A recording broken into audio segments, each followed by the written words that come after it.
नमस्कार दोस्तों, स्वागत है आपका स्टडी फॉर सिविल सर्विसेज में। स्टडी फॉर सिविल सर्विसेज के ऐप से कोई भी टेस्ट सीरीज, कोई भी कोर्स, कोई भी पीडीएफ अगर आप परचेस करते हैं और उसमें कूपन कोड लगा देते हैं पेमेंट करने से पहले, अप्लाई कूपन की जगह पे ज्ञान सर स्मॉल लेटर में है, सब बिना किसी स्पेस के, ये कूपन कोड लगा के 50% का डिस्काउंट तुरंत मिलेगा। 31 मई तक है ये सिर्फ, और सिर्फ ऐप वाले कोर्सेज में एप्लीकेबल है ये, ठीक है।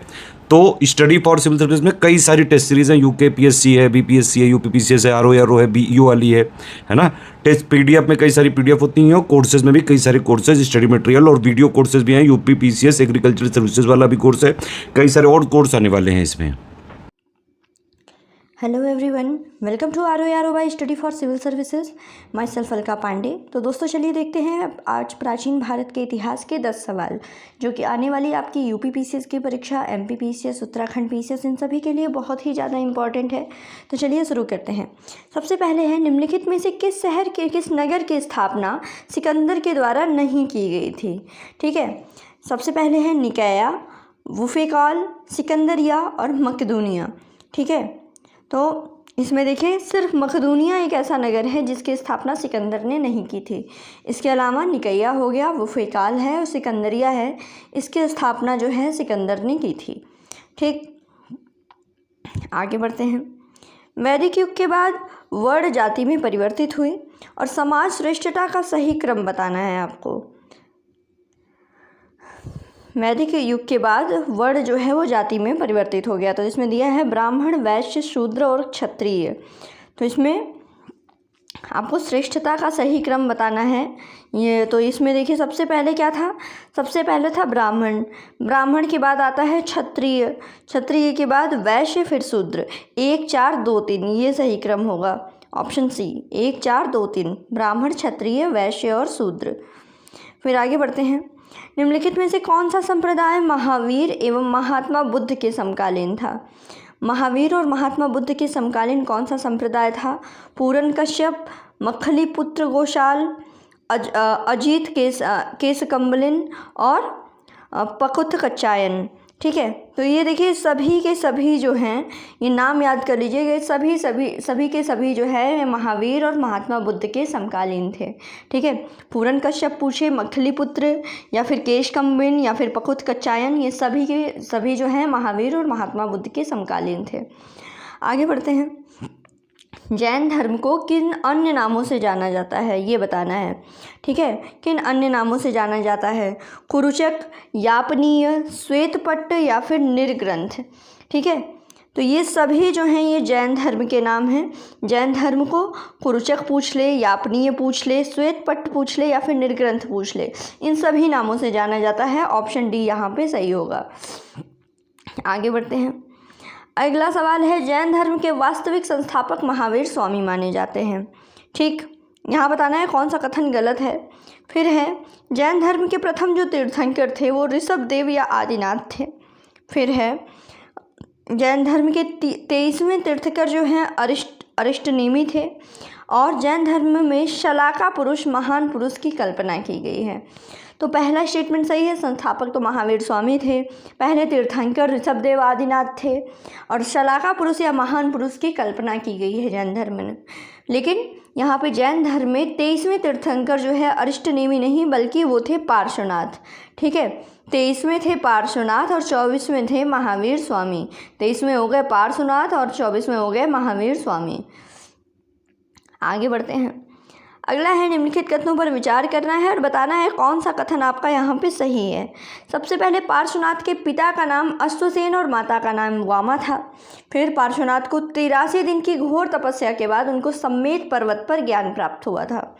फिर है, पार्श्वनाथ जैन साहित्यों में पुरुषादनीयम कहा गया है पार्श्वनाथ को, और इनकी पत्नी का नाम प्रभावती था। तो देखिए पार्श्वनाथ के बारे में चारों स्टेटमेंट एकदम सही हैं। ठीक है, ऑप्शन डी यहाँ पे सही होगा कि सभी सही हैं। ठीक, आगे बढ़ते हैं। अगला स्टेटमेंट है, आपको बताना है कौन सा कथन सही है। अगले सवाल में बताना है कौन से कथन सही हैं। सबसे पहले, ऋषभदेव ने अपने अनुयायियों को चतुर्याम शिक्षा या फिर 4 आचरण पालन करने को बोला था, ऋषभदेव ने। फिर है, महावीर स्वामी के माता पिता पार्श्वनाथ के अनुयायी थे। फिर पार्श्वनाथ के अनुयायियों को निग्रंथ कहा जाता था और आजीवक संप्रदाय की स्थापना मखली पुत्र गोशाल ने की थी। तो यहाँ पे देखिए तीनों स्टेटमेंट ये सही हैं, लेकिन हाँ, पहला जो स्टेटमेंट है ये ऋषभदेव जो दिया गया है ये गलत है, ये होगा पार्श्वनाथ। ठीक है, पार्श्वनाथ जो थे इन्होंने चतुर्याम शिक्षा या फिर 4 आचरण पालन करने को कहा था। इसके अलावा महावीर स्वामी के जो माता पिता थे ये पार्श्वनाथ के अनुयायी थे, यही पार्श्वनाथ जो 4 आचरण का पालन करने को बोले हैं।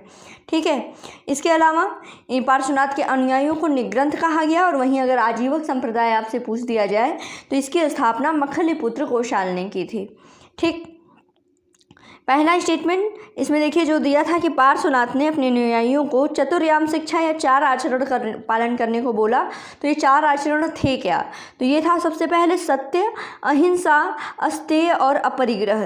सत्य, अहिंसा, अस्तेय और अपरिग्रह, ये थे 4 आचरण जो पार्श्वनाथ ने बताए थे। फिर आगे बढ़ते हैं अगले सवाल की तरफ। दिया गया है कौन सा कथन महावीर स्वामी के संदर्भ में सही है। सबसे पहले इनके पिता जो थे सिद्धार्थ और माता त्रिशिला थी। फिर इनकी पत्नी थी यशोदा जो कि कुंडिन्य गोत्र की कन्या थी। इनके बचपन का नाम था वर्धमान और महावीर स्वामी के पुत्री का नाम था प्रियदर्शिनी।